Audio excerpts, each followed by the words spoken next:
folks. Next to me.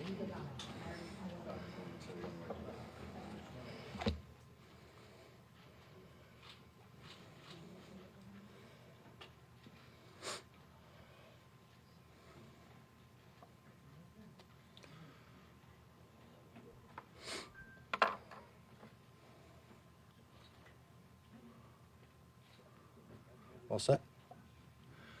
Good afternoon, ladies and gentlemen, and thank you all for coming.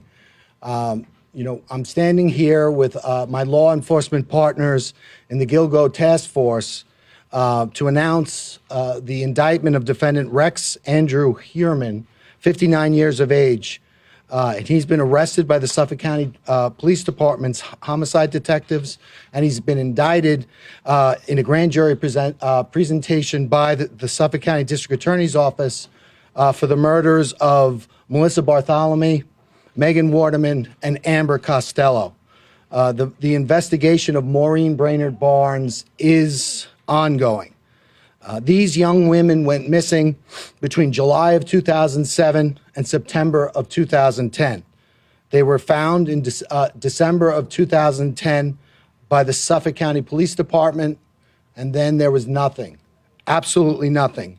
For the next 13 years, their cases went unsolved until today. When I took office in January of 2022, I made Gilgo a priority. I made Gilgo a priority before I took office. I met with the victims' families, some of whom I'm proud to have standing with us today, and I told them that we were going to handle this case differently. We were going to do it differently, and that when I showed up, you weren't going to see me calling the media and being on Gilgo Beach with a giant magnifying lens looking for clues 12 years after the case. What I was going to do was I was going to work with my task force. We were going to form a task force. We were going to work with the Suffolk County Police Department. We were going to work with the Suffolk County Sheriff's Office. We were going to work with the New York State Police. We were going to work with our FBI, and we were going to form this task force, and we were going to work together, and we were going to use the grand jury, the power of the grand jury to reach a determination in this case. Because the grand jury has two things. It has power, it has reach. You could obtain documents, you could interview witnesses. But the other thing that the grand jury has secrecy. No one knows what you do when you operate a grand jury proceeding. And we knew that when we were investigating this case and when we dealt with the media or whatever it was we were doing, we were playing before a party of one, because we knew the person responsible for these murders would be looking at us. So we were very careful how we handled the investigation. We maintained the integrity of the investigation. Most importantly of all, we maintained the secrecy of that investigation, and I think that's paid dividends as we've seen today. Now, I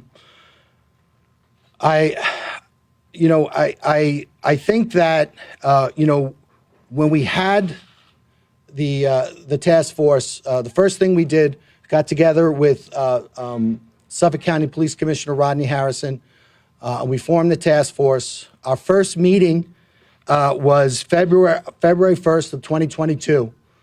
And what we did, all of the agencies here, we made the commitment. We were going to take our most talented investigators. So in the district attorney's office, we took ADAs, myself included. We took analysts, we took detective investigators, and they worked on a daily basis with other talented investigators from all of the agencies here. We started that in February 1st in 2022.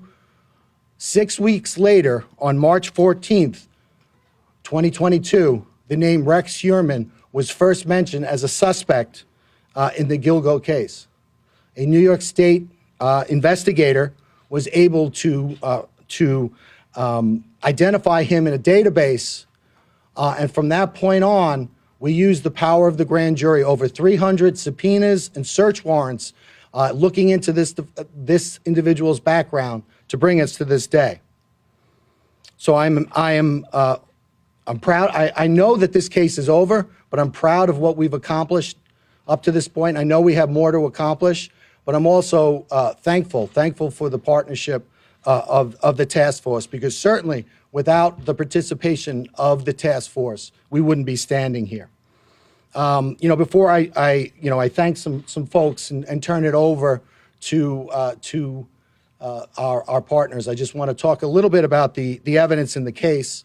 I know a lot of people know about the case. As I indicated, the victims went missing between July of 2010 and July of 2007 and September of 2010.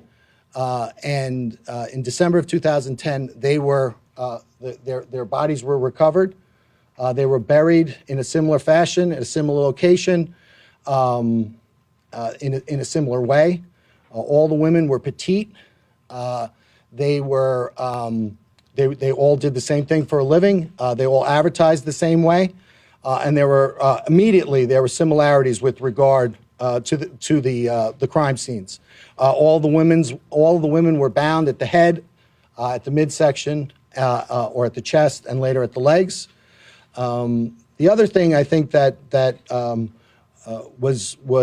that's been talked about in the media was they were bound by burlap. That has taken a life of its own in the media, and the burlap has been described or thought to be the burlap that's used at a nursery for. That's not the burlap that was used in this case. The burlap was camouflage burlap used for duck blinds of hunting. Obviously it was used to purposely hide the bodies. One thing that became immediately apparent was at the time of each of the murders, the murderer, the defendant Heuermann, he got a cell phone and a burner phone, which is prepaid and anonymous. And for each of the murders, he got an individual burner phone, and he used that to communicate with the victims. Then shortly after the death of the victims, he then would get rid of the burner phone. And right away in December of 2012, FBI CAST analysts, special agents with the CAST unit of the FBI, they immediately began looking at that cell site data. They compared the victims' phones with the burner phones, and they immediately honed in on some similarities, specifically in the Massapequa Park area. And they looked at an area of a confluence of 4 cell towers, and they realized that this had significance because the perpetrator of these crimes was probably located within this area at or around the times of the murder. And that was mapped out. That was called the box, and it was an area in Massapequa Park. The FBI also managed to do that for an area in Midtown Manhattan. And so that was an investigative lead. The other investigative lead at the time was, even though there was a significant amount of time that elapsed with regard to before the victims were recovered, there was some significant evidence recovered. Specifically, there was a hair recovered from Maureen Brainerd Barnes from a belt buckle that was around her legs. With regard to Megan Waterman, there were 3 hairs recovered from her, one from around her head area, one from around her leg area in the burlap, and then there was one caught in between the tape.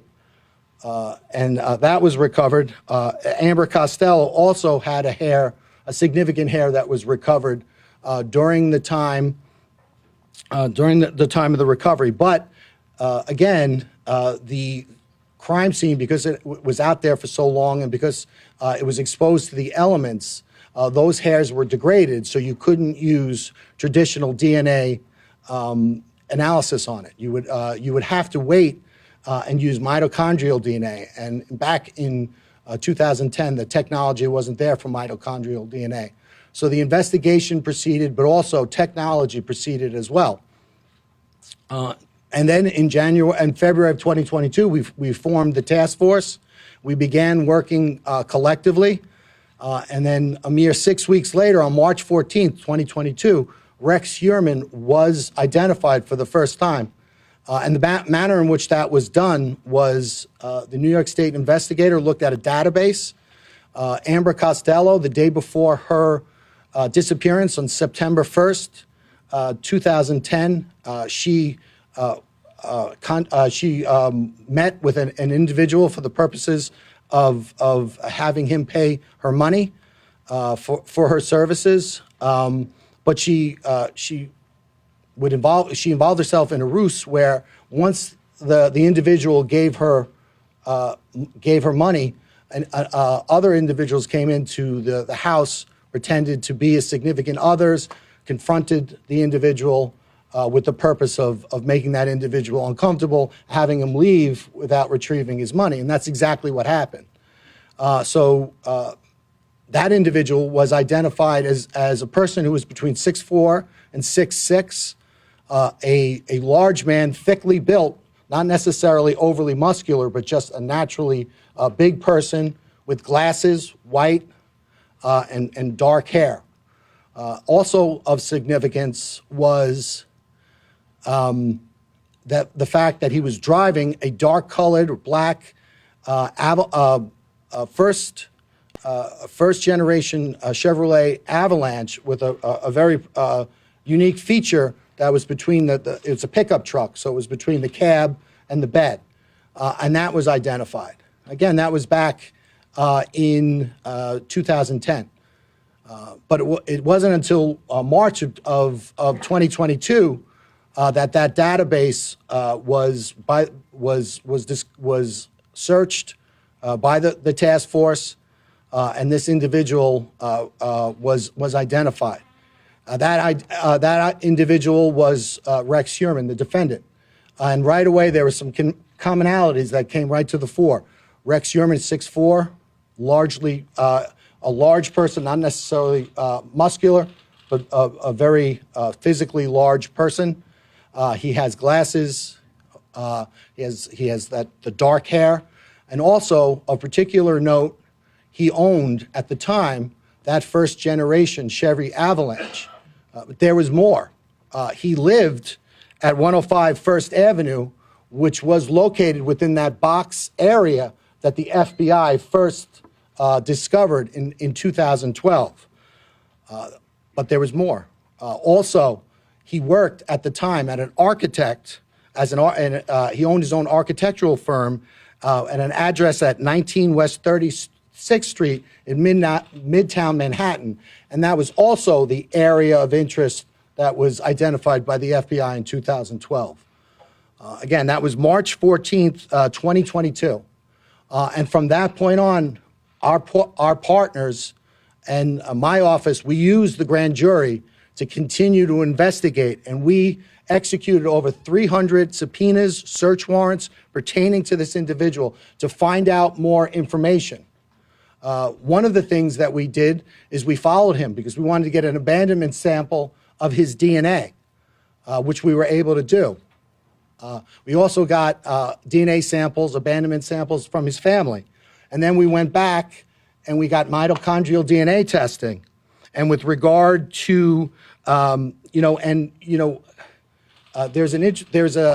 aspect of New York State law that doesn't allow me to talk about DNA testing, specifically at press conferences. It's so I can't do that. However, at the arraignment and also when we filed our bail letter, we talked about the significance of that evidence. So if anyone needs to see that, but suffice to say, that evidence was significant, especially with regard to the other evidence that we had developed. But it was there was another interesting aspect.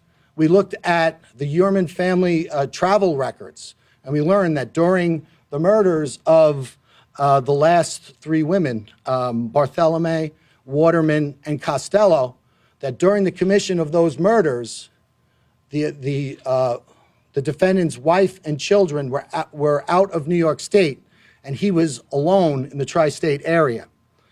We also went back and looked at his cell site records, and we compared his personal cell site records with that of the 4 target phones, and we saw that there was areas of commonality. In other words, that whenever the target phones would bounce off a cell tower, if the Uriman personal phone bounced off a tower, it was always consistent and in close proximity with the target phones. And at no time was there ever an instant where those target phones were, for instance, in New Jersey while the defendant was on Long Island.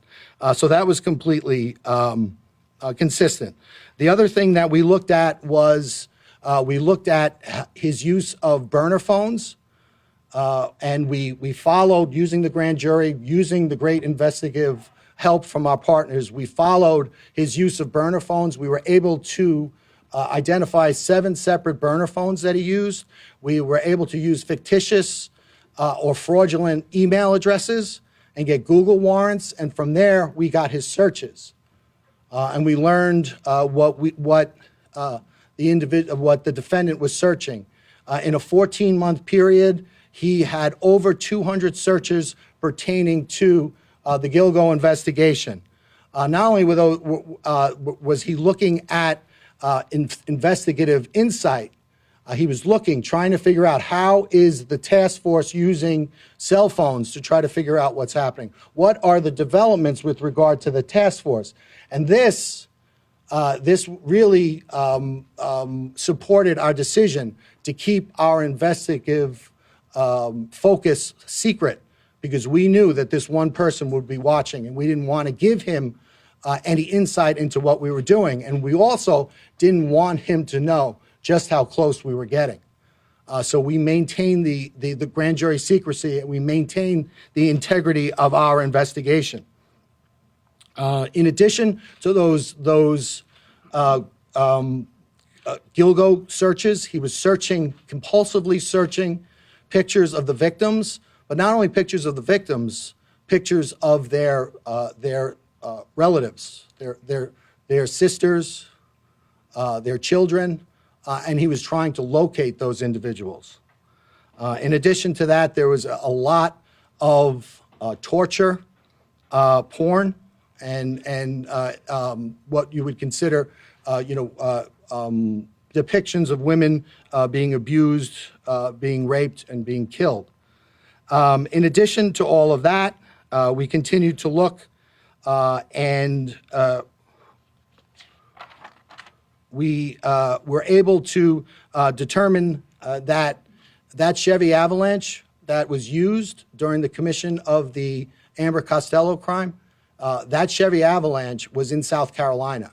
And again, with the help of our partners, we were able to seize that Chevy Avalanche pursuant to a search warrant, and we're certainly going to analyze that. In addition to that, pursuant to the arrest of the defendant last night by the Suffolk County Police Department, we obtained one of his burner phones, his last burner phones.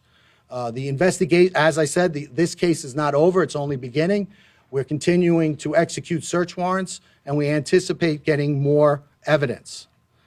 Before I turn it over to my partners, I want to thank a lot of people in the room. First and foremost, I want to thank the victims in this case. You know, it's always inspiring as a prosecutor when you get to meet the victims. And while sometimes our defendants could embody the very worst of humanity, it seems that invariably our victims embody the very best of what it means to be human. And in this case, it was no different. I've gotten to know the families, and I'm inspired by them, and I'm impressed by their patience and by their dogged persistence in not only supporting their lost sisters or mother or daughter, but also really, really standing for victims everywhere. So I want to thank them all so much.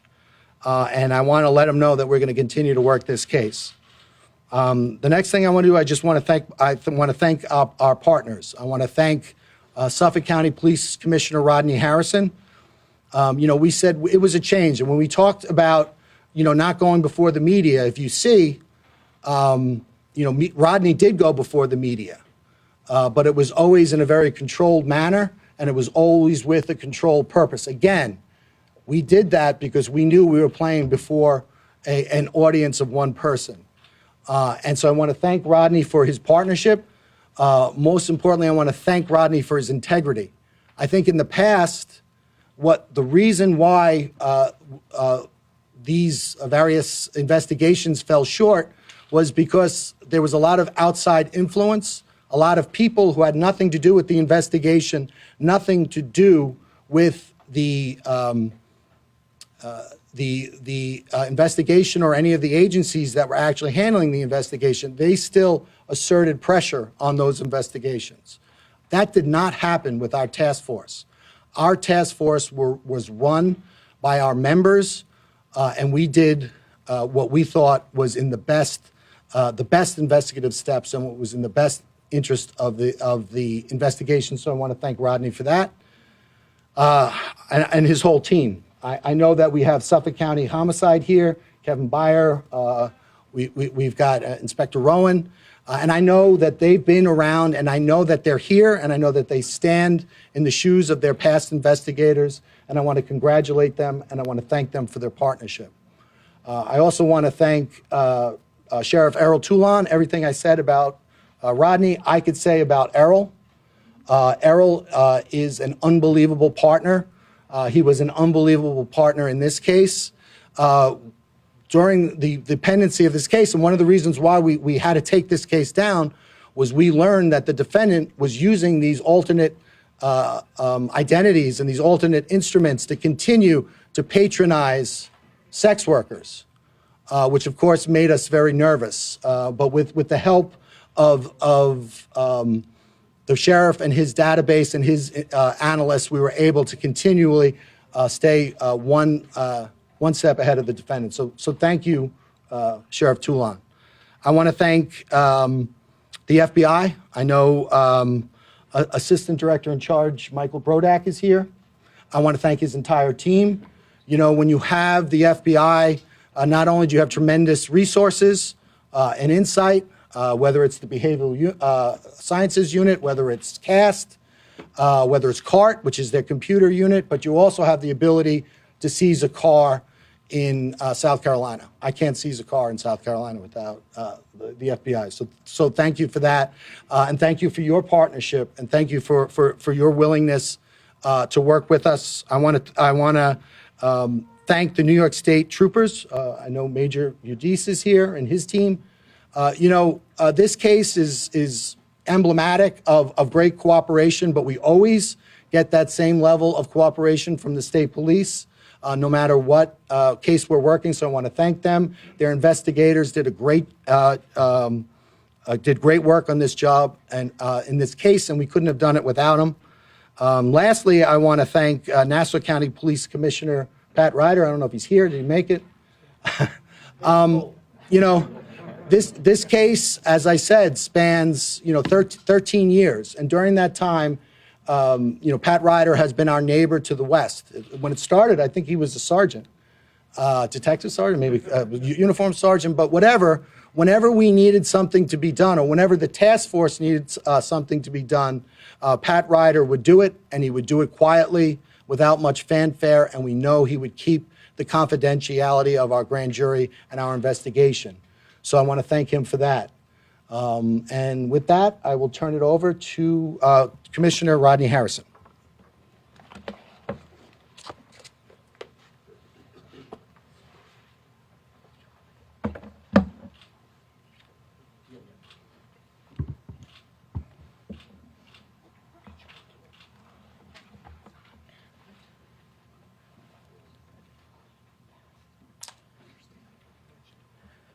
Good afternoon. Today is a good day.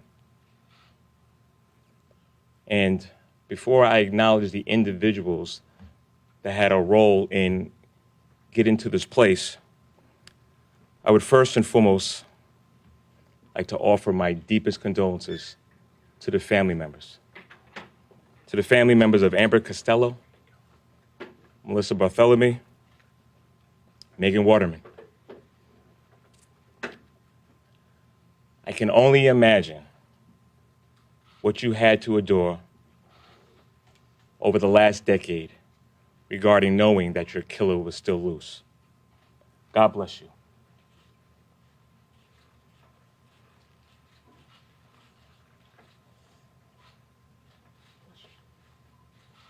Thank you for your patience.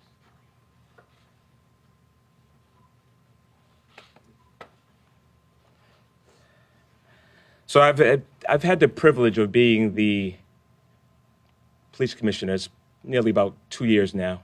And I have had that investigative experience in the NYPD as a detective, as the chief of detectives.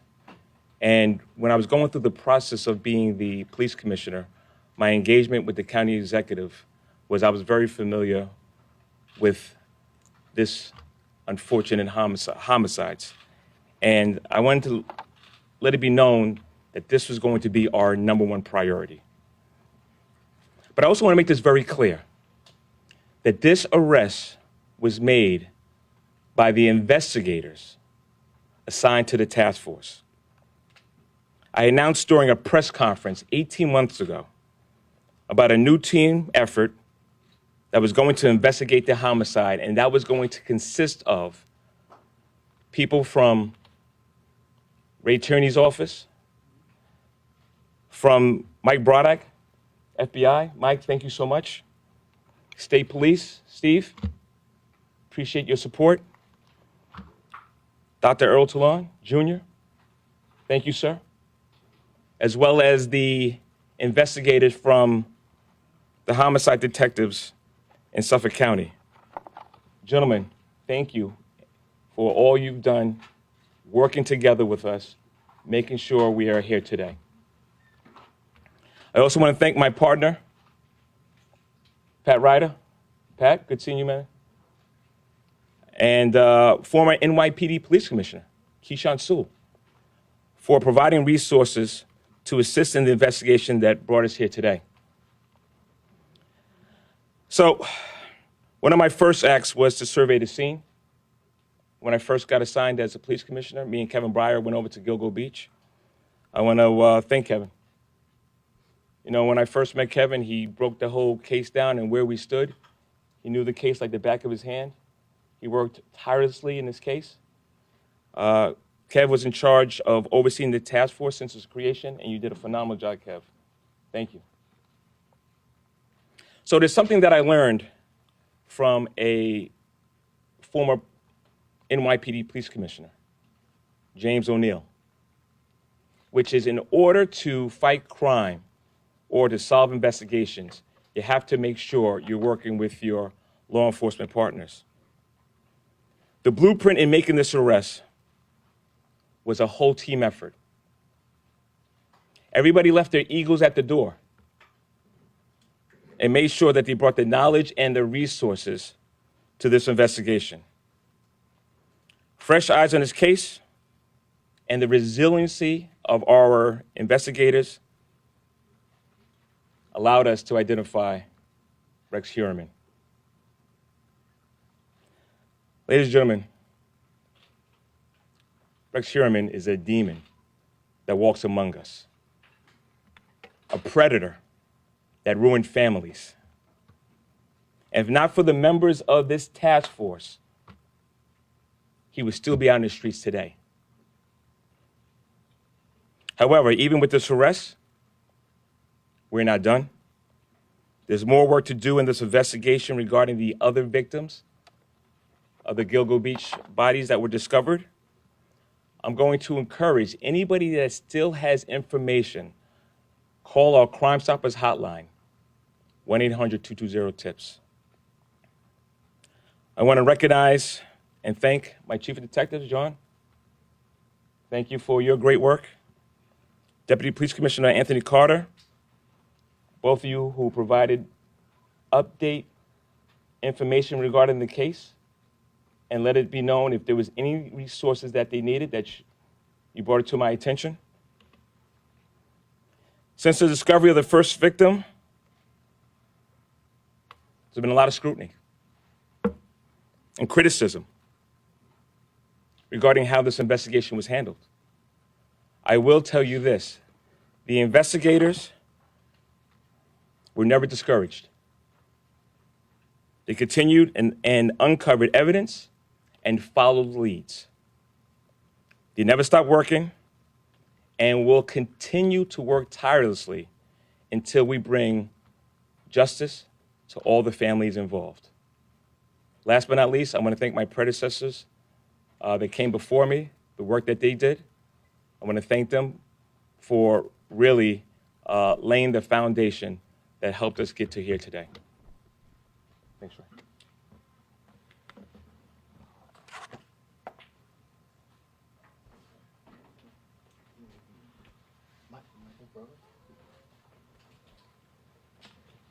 Good afternoon. My name is Michael Brodak. I'm the FBI Special Agent in charge of the New York office's Criminal Division. The FBI expended its full set of resources in support of our local and state partners to advance this investigation.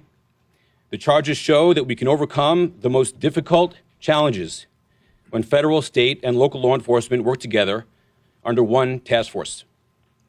While nothing can fill the void caused by the loss of a loved one, through today's announcement, we are hopeful that the families of the victims begin to experience a sense of peace, closure, and justice, and that the general public feels safer knowing that an alleged killer is no longer roaming free. The actions taken today should serve as a reminder that the FBI, along with our law enforcement partners, will continue to be resolute in our determination to bring all offenders to justice, no matter how many years has passed. I would like to thank Suffolk County District Attorney Ray Tierney and his prosecution team, Suffolk County Police Commissioner Rodney Harrison and the Suffolk County Police Department, the New York State Police, and the investigators and staff of the FBI New York Field Office, including the Long Island Violent Crime Task Force. Thank you.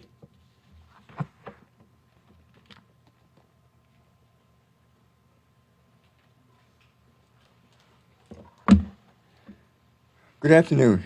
My name is Dr. Errol D. Toulon, Jr., and I'm the Sheriff of Suffolk County. I would profoundly like to thank the District Attorney and the Police Commissioner for including me not only here today, but for including the Suffolk County Sheriff's Office and recognizing the importance of jail intelligence.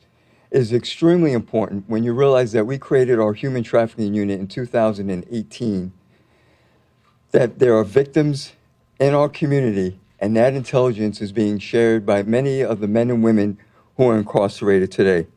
And we have seen many disjointed investigations occur, and leading up to the leadership of these two men have really brought everything together. I am proud that today we stand here a little bit closer to bringing closure to the families and extend my deepest condolences to all of you. Because of the nature of this case, and recognizing that human trafficking and corrections intelligence is so important, we realize that there are many other cases that are going on that we will help to solve going forward. So I thank my intelligence staff and team that are here today for their diligence and their work. While we did our part in this investigation, we continue because we have to house this individual. We have already designated or talked about certain locations where we will house him, and in addition, the security measures we will implement in our facility to make sure that this individual is brought to justice the way he should be. Thank you very much, and have a good day.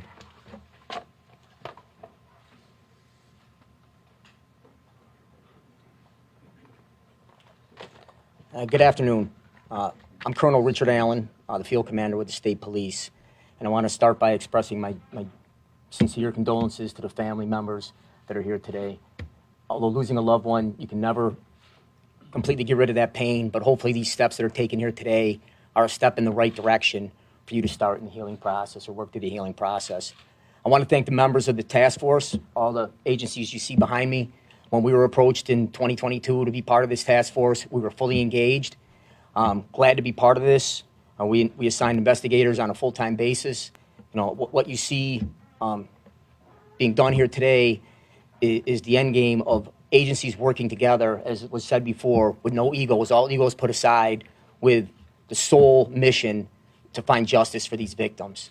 You know, here in Troop L, Major Stephen Udis oversees the operations down here. He has been intricately involved in this task force since we became partners with it. And I'm going to ask him to come up and say a few words or expand upon this a little bit, our role in the task force.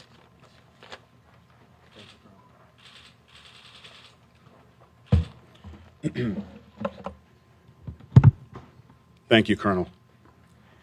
Good afternoon. I'm Major Steve Udis, New York State Police, Troop L, Long Island Troop Commander. I'd like to take this opportunity to start off by acknowledging the DA, Ray Tierney, and Commissioner Rodney Harrison for having the vision to see that forming a task force might breathe new light into this investigation. The state police were asked in early 2022 to join this task force, and once requested, we were more than willing to do so. We were also very pleased that we were able to make some very meaningful contributions in this case to help propel it forward. I'd like to take this opportunity to thank all of the task force members from the different agencies and congratulate them on a job well done. I think this case represents an example of what we as law enforcement can do when we pool our resources together and we work together. I would also like to mention the state police member assigned to this task force. You were provided with a mission, and that mission was to participate in this task force, put everything else that you were doing aside, place 100% of your attention on this case, and help push this case forward. You more than accomplished that mission. I congratulate you on a job well done, and I commend you for your outstanding work. To the families, I'd like to say that on behalf of myself and the New York State Police, we offer you our deepest condolences. We recognize that these crimes may have happened years ago, but that pain continues. Our hope is that this development today provides you with some relief and some comfort, knowing that the person responsible for your loved one's death is now being held accountable, and he's no longer a threat to anyone else in society. I want you to know, additionally, that the state police is not done here. We are remaining committed and will continue to support the Suffolk County District Attorney's Office, the Suffolk County Police Department, and this task force as we move into the next phase of this process. That's the prosecution. I would also like to say something to everyone watching this with us today.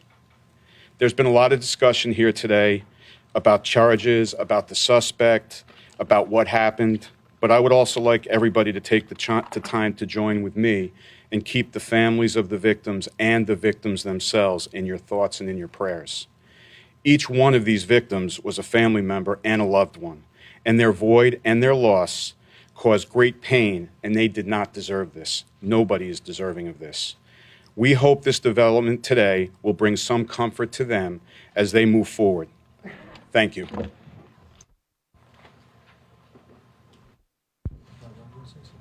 want to say something?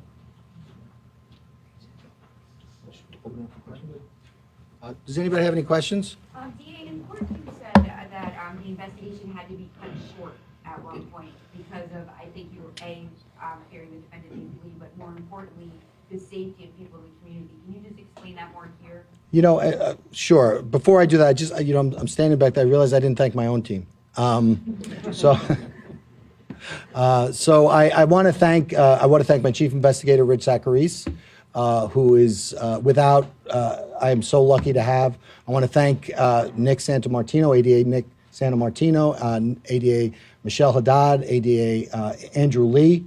I also want to thank my chief assistant, Alan Bodie, and I want to thank all of the incredible analysts that we have working for us at the Suffolk County DA's office. So having said that, I will now answer your question. I think that there was a tension in the task force, and it was a good tension because, there's a tension between getting the evidence necessary to charge somebody, but also keeping the public safe. And that's the tension that we always deal with. So as we were working forward, we had Suffolk County PD, we had the FBI surveilling the defendant. Obviously, that can't be all the time, but we were reasonably assured with that. But this individual was a person that continued to patronize sex workers at all hours of the night. He continued to use fictitious email addresses, fictitious identities, burner phones. And so as we worked through the case and we got closer and closer, all of a sudden, and we built the evidence, suddenly the balance tips in favor of public safety. So, I think we all wanted as a task force to continue it, but I think collectively we felt that it was time to strike that balance and to take him off the street. So that's what we did. Yeah, I see that you have some of the family members gathered here today. Could you introduce some of them and if they wanted to say anything about the news? I don't believe they. Does anybody want to say anything?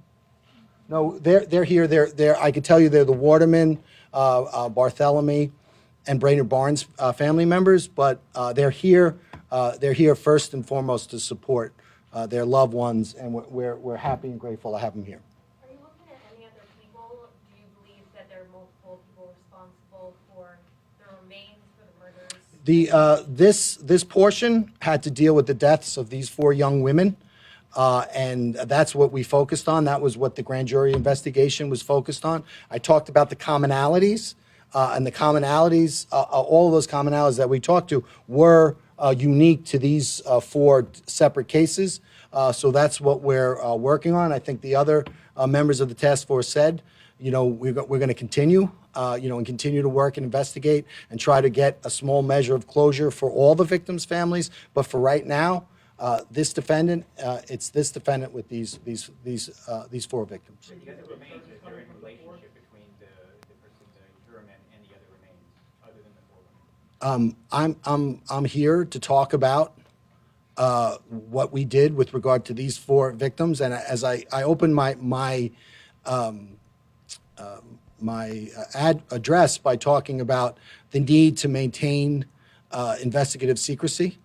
So we are going to maintain that investigative secrecy, and when I talk about other individuals and other cases, it will be after they have handcuffs on. You mentioned that there was a New York State officer made the link with Herman. He looked at data, and that's when Herman came up shortly after the task force. Can you explain that? Can you talk a little more about that? So, we talked about some of the evidence that was there. Obviously the cast, that phone evidence was great evidence. And then there were other commonalities, there were other investigations. But I think one of the good things about having a task force is basically you strip it all down. And you start from scratch, and then you use the DA's office, because the DA's office has to get you the lifeblood of an investigation is information. And the way you get information on a cold case is the district attorney's office issues subpoenas in conjunction with the investigators and executes search warrants, again, in conjunction with the investigators. And then you mine all that data, and then you let that data take you where you need to go. So that's what we did in this case. And 6 weeks in, the break in the case, a significant break in the case, was the avalanche and the fact that this guy, he was described by witnesses as an ogre. He matched the description of the ogre and where he lived. Was the avalanche the link there? Was that what jumped out? Well, it was a lot of things, right? It was his physical size. It was his where he lived, where he worked. The fact that his family members were out of the country at the time of the commission of the 3 murders. The fact that he now then you start looking into him, and then you start getting burner phones. Well, we had up to 7 burner phones. He's using these fictitious email addresses. So then you follow him and you get an abandonment sample. Then you go back to some of the old evidence. So it's there are March 14th. 2022 was a huge day for the task force, but it's never one piece of evidence. Database, and did his name come up? You said that his name. Well, there's like what they'll call lawman searches, and basically what it is you run a certain make and model of a car and certain other, where you live or what you do for a living, and then you get data, and then you mine that data for something that would match with your case. And you do that. You don't do that just you do that 100 times, until it hits, until you get the right data points.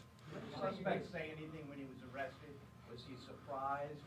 Did he admit to the murders? So we can't talk about ethically in New York. We can't talk about any statements the defendant made, but he made. We're not turning over any statements. Surprised? I would say he was, yes.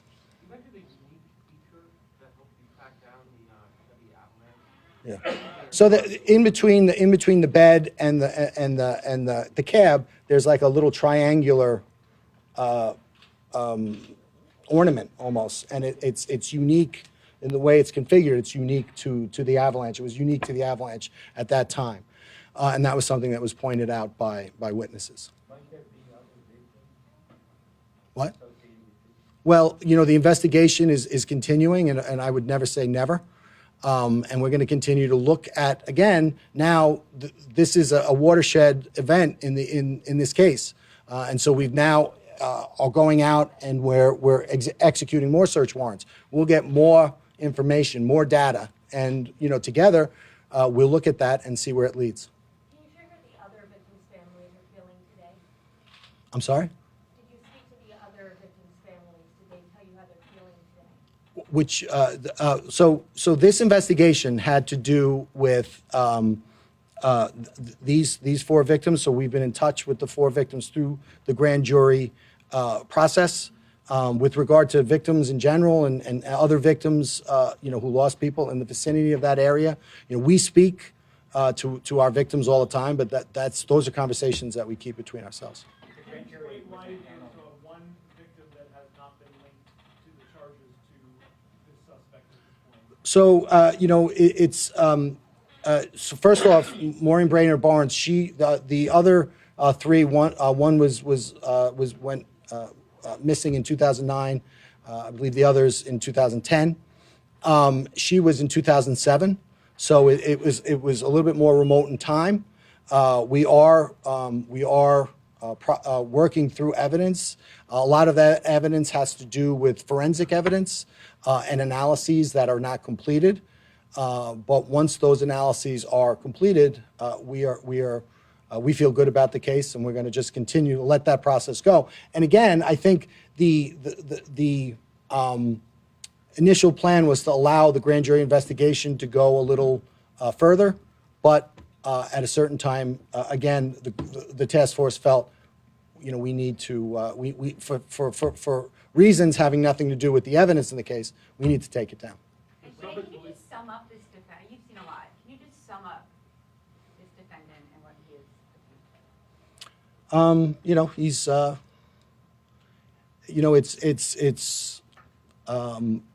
as a prosecutor and as investigators, he is charged with a crime.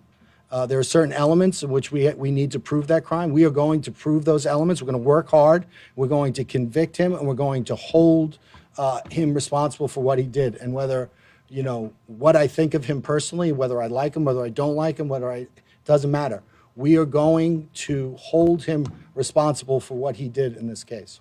When was the grand jury impaneled, and is it concluded? The grand jury is it's secret, and we're going to keep it secret. But we have an investigation, and it is continuing. There was a belt that was presented publicly by the Suffolk County Police Department a few years ago with initials on it. I think one of the initials appeared to be MH or WH or something along those lines. Obviously, this guy's got an H in his name. Sure does. Can you talk about that? I mean, he has an H in his name. He has, so it's, what was it, HM? Or WH? Yeah, so he's got an H in his name, and other relatives in his family have a W in their name. What that means, I don't know. And can you talk about alleged why? The alleged motive? Why? I think that when you look at his internet searches, I think that provides a little insight into his state of mind. And again, we don't have to prove motive, we have to prove the elements, and that's what we're going to do.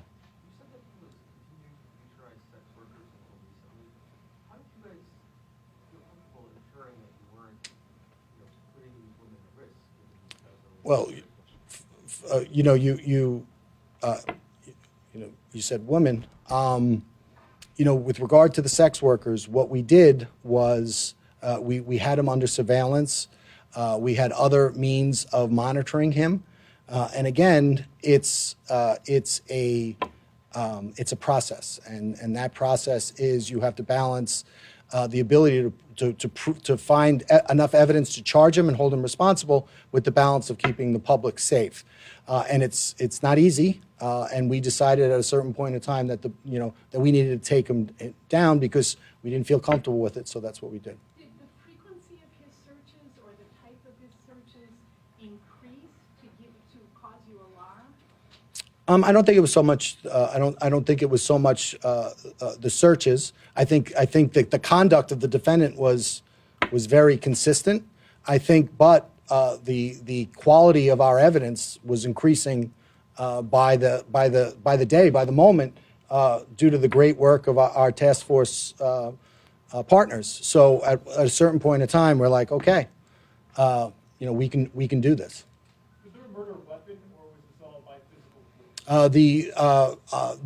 force?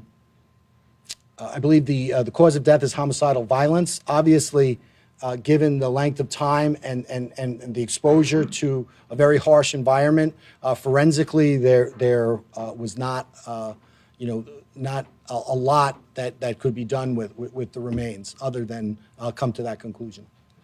He owned 92 guns. It was said at the arraignment that He has permits for 92 guns. He has a very large safe in which guns are kept. We are continuing to execute search warrants, so I'm sure we'll have that answer shortly. There's quite a large gap between when he last went down his arrest. Is there any concern that he committed any other crimes in that time period before the task force was set up? I'm sorry? Is there any concern that obviously he last was known to commit a crime in 2010 and it's now 2013? The task force was set up in 2022. That's quite a large gap. Is there any concern? I think there's always concerns. I think I got into office in January 22. We worked with our partners. We had our first meeting February 1st, and we worked. And March 14th was really that watershed day. And when I tell you, I'd like to brag and say that my office was really working hard, which we were, but no other agency was working any less hard than we were. Once we realized what we had and we realized the stakes, all of our partners really worked. I think if you look at the folks standing here, I don't think that, in the last 48 hours, any of us have gotten more than 3 hours sleep. Running mooring burn-on barns. How much more do you need to actually tie it into that? We are going to continue our investigation, and when we are prepared, when we have concluded that investigation, we will, we'll bring that to a conclusion, but we will not do it before. All right, thank you. You have one more? Yeah, between all the search warrants and the subpoenas, will you ever, you ever think that you were going to lose them? Reading between all the searching around and stuff? And I don't want to tell you, exact investigative techniques, because they're, again, part of the reasons why they're effective is because people don't necessarily know what it is exactly we do. But always a concern, but given the professionalism of our partners, their diligence and their commitment, we felt good about the case, or keeping the case going until we didn't, and then we took it down. Thank you. Thanks, guys.